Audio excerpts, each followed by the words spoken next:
আসসালামু আলাইকুম এভরিওয়ান। ভালোবাসার পাখি গল্পের ৮ নাম্বার পার্ট। তো আর বেশি কথা না বলে চলুন গল্প শুরু করে দেই। শরীরটা খারাপ সিতারার, 2 দিন ধরে হসপিটালে যাচ্ছে না সে। ঘুমন্ত অবস্থায় সিতারা নিজেকে নিজের মতো রাখতে ভীষণ পছন্দ করে সে। তাই মেয়েটাকে আর ডাকলেন না সাফা ফেরদৌস। জানালা টপকে দুষ্ট পুরুষ ঢুকে এসেছে তার রুমে প্রবেশ করতেই দক্ষিণা হাওয়া এসে শুয়ে গেল তার সর্বাঙ্গ। কাঙ্ক্ষিত মানুষটিকে পেয়ে মন আঙিয়ে জোরে শান্তিতে সইবে গেল।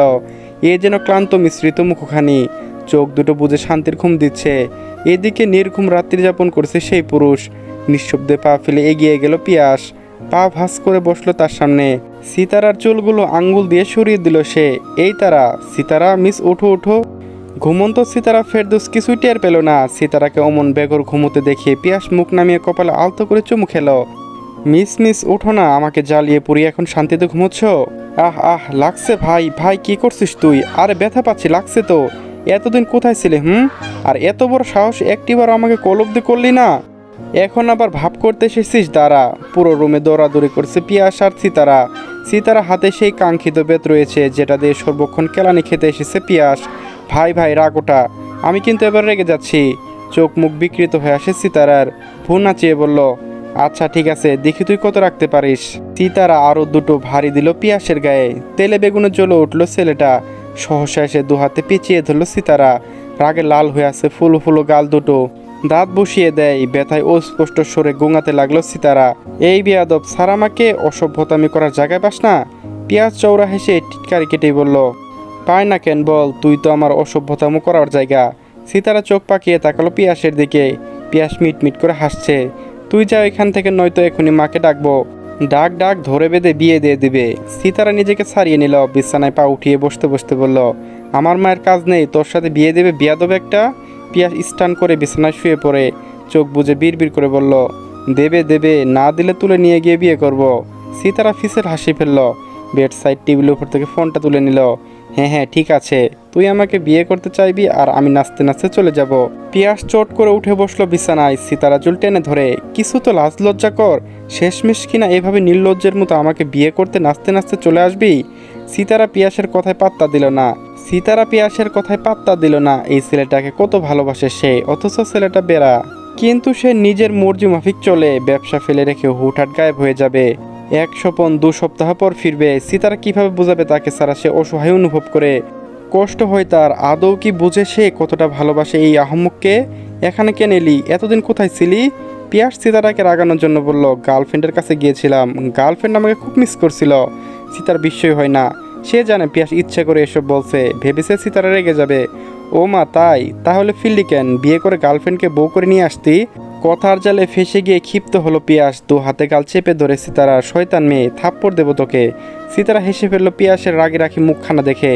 আজকে একটু দেরিতে ভার্সিটিতে বেরিয়েছে আকৃতি। তার কারণ হচ্ছে আজ তার মোটেও ইচ্ছে নেই প্রথম ক্লাস করার। বোরিং স্যারের লেকচার শোনা থেকে বাড়িতে কিছুক্ষণ থাকাই শ্রেয় বলে মনে করেছে। প্রথম ক্লাস শেষ হওয়ার পর আর ভার্সিটি প্রাঙ্গণে প্রবেশ করলো আকৃতি। কিছুটা দূরে বাইক নিয়ে দাঁড়িয়ে আছে ইমরান। পাশেই তার পিছনে সর্বদা পড়ে থাকা নির্লজ্জ মেয়ে টায়রা। টায়রাকে মোটেও সহ্য করতে পারে না আকৃতি। কেন যেন খুব বিরক্তিকর লাগে তার কাছে। ছেলের গায়ে পড়া স্বভাবে বলে মনে হয়। আকৃতিকে কলেজে ঢুকতে দেখে বাইক ছেড়ে উঠে দাঁড়ালো ইমরান। আকৃতি দেখেও না দেখার ভান করে এগিয়ে চলেছে। ইমরান বন্ধুদের ছেড়ে তার দিকে হালকাভাবে দৌড়ে আসছে। এদিকে টায়রা চেঁচিয়ে গলা ছেড়ে ডাকছে, আর ইমরান, কোথায় যাচ্ছ তুমি ইমরান? ইমরান প্রতি উত্তর করলো না। সে চলতো প্রতিমার নিকটে। আকৃতি পায়ের গতি বাড়ালো, দ্রুত হাঁটছে। হেই বিউটিফুল, এত তারা কিসের?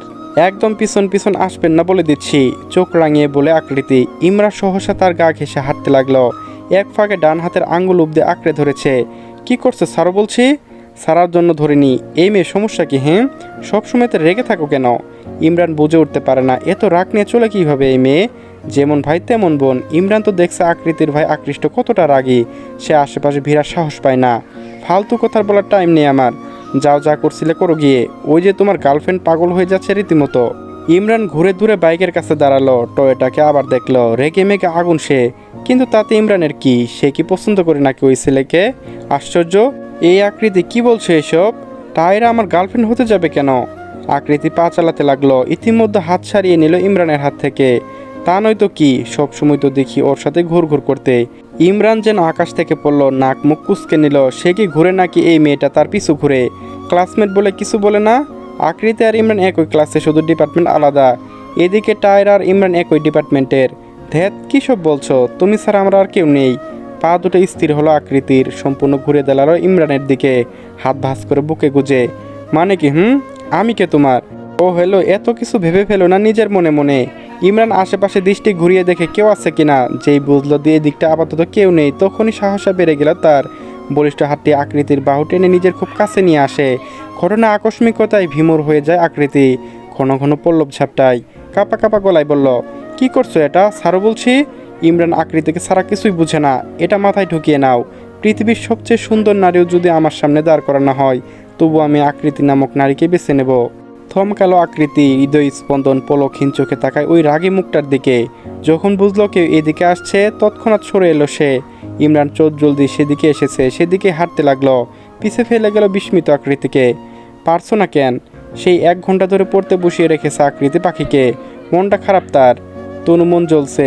লোকটা দুটো বিশ্রী গালি উদ্দিতে স্পর্শ জাগ্রত হয়। এভাবে একটা বাচ্চা মেয়েকে পড়াশোনা নামক শাস্তি কেন দিচ্ছে? পাখি এক প্রকার মুখ ঝাপটা দিয়ে বলল, ডক্টর আর কত পড়বো? নিজের মতো আমাকেও কি পাগল বানাতে চাইছেন আপনি? আকৃষ্ট আপাত মস্তিষ্ক এক নজরে দেখে নিল পাখিকে। কুচকানো মুখশ্রী, আকৃষ্ট গম্ভীর কণ্ঠে বলে ওঠে, থাপ্পড় দেবো, চুপচাপ পড়ো। পাখি শটান হয়ে দাঁড়ালো, মোটেও না, আর কত পড়বো? এত পড়লে পাগল হয়ে যাব তো। আকৃষ্ট হাত টেনে আবার বসালো, খুবই শান্ত সুরে বলে, পড়াশোনা ভালো লাগে না, সারাদিন বাদরামি করতে ইচ্ছে করে। পাখিকে অসন্তুষ্ট দেখালো, বাট ডক্টর সবসময় এভাবে বলে। নাক বোচা করে বলল, কই বাদরামি করি? আমি ভালো বাচ্চা, আপনার মতো দুষ্ট ডক্টর নই।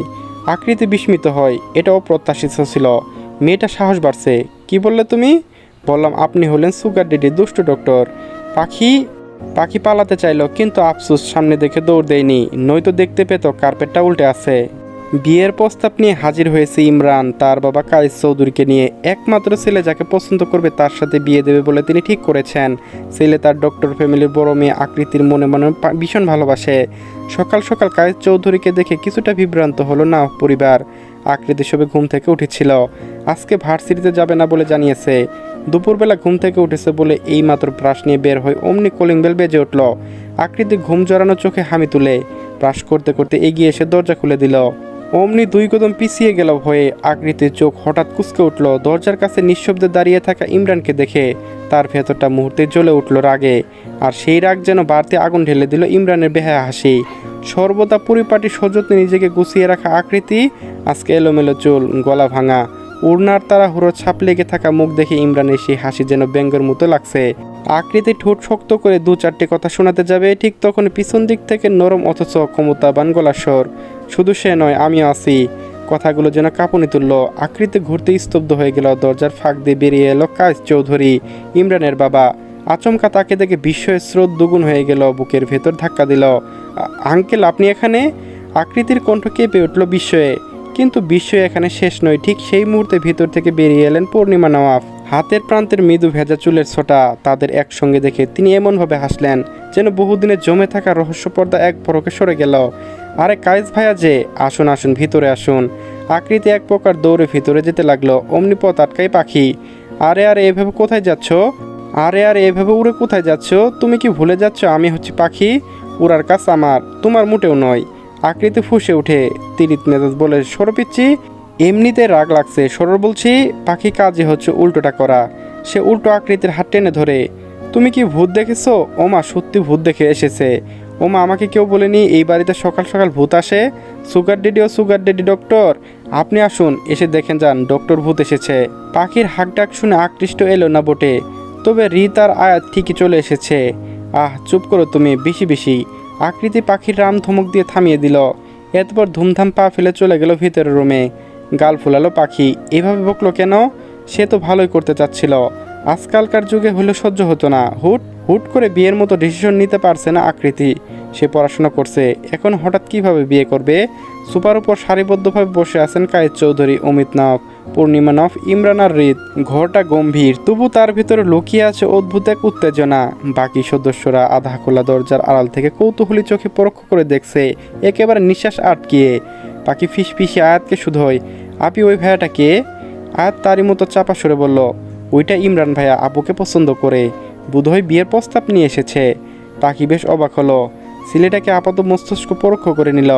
সবাই বড় বড় কেন, কেউ কেন তার বয়সী নেই। তাহলে ডক্টরকে বলে সে আর তার বয়সী বড় আনতে চাইতো না। আশ্চর্য। কায়েদ চৌধুরী ধীরে ধীরে চায়ের কাপে চুমুক দিলেন। বাষ্প উঠতে থাকা কাপে চোখ নামিয়ে রেখে তিনি শান্ত তবে কিছুটা দৃঢ় ভঙ্গে বললেন, এবার কিন্তু আর না শুনতে চাই না ভাইজান। আমি আকৃতি মাকে আমার ছেলের বউ করে নিতে চাই। ঘরের ভেতরে মুহূর্তে নিস্তবতা নেমে এলো। অমিত নব মৃদু হেসে বলে উঠলেন, একটা হাসি যেখানে ছিল বিস্ময়, আনন্দ আর খানিকটা দ্বিধা। তিনি প্রফুল্ল কণ্ঠে বললেন, সে ঠিক আছে, কিন্তু এখন তো দুইজনে পড়াশোনা করছে। পড়াশোনা যদি। কথা শেষ হওয়ার আগে কায়েদ চৌধুরী হাত তুলে নরম অথচ কাট ভঙ্গিতে থামিয়ে দিলেন। না না না অমিত ভাই, এ কথা আপনার মুখে মানায় না। বিয়ের পরে কোনো পড়াশোনা করা যায়। গলা তার আত্মবিশ্বাস এমনভাবে বাজলো যেন সিদ্ধান্ত তিনি আগে নিয়ে রেখেছেন। অমিত নব হালকা মাথা নেড়ে ছোটো করে বললেন, সে তো যাই, কিন্তু মেয়েটা মতামত নিলে। এবার তার দৃষ্টি গেল পূর্ণিমা নওয়াফের দিকে। পূর্ণিমার চোখে একই সঙ্গে কোমলতা আর দায়িত্ববোধের মিশেল। তিনি নিজেও মেয়ের বিরুদ্ধে গিয়ে কিছু করবেন না। এমনিতে ছেলে বিয়ে করিয়ে ভুল করে বসে আছেন। ছেলে যে বড্ড রাগী তার। কায়েদ চৌধুরী আবার বললেন, ভাবি আপনি আকৃতি মাকে নিয়ে আসুন, ওর সাথে সরাসরি কথা বলি। ও যা চাইবে তাই হবে। কথাগুলো ঘরে গড়িয়ে পড়তেই ইমরানের বুকটা অদ্ভুতভাবে চাপা পড়ে গেল। বাবার শেষ কথাটা যেন তার মাথার উপর জ্বলন্ত ঘণ্টার মতো দুলছে রাগে। জেদি সোজা সাপটা আকৃতি যদি সোজাসুজি না বলে দেয়। ইমরানের গলা শুকিয়ে গেল। এক মুহূর্তে তার মনে হলো নিজের জীবনের সবচেয়ে গুরুত্বপূর্ণ সিদ্ধান্তটা যেন আরও কাছে হাতে তুলে দিয়ে বসে আছে। আকৃতিকে নিয়ে আসা হলো।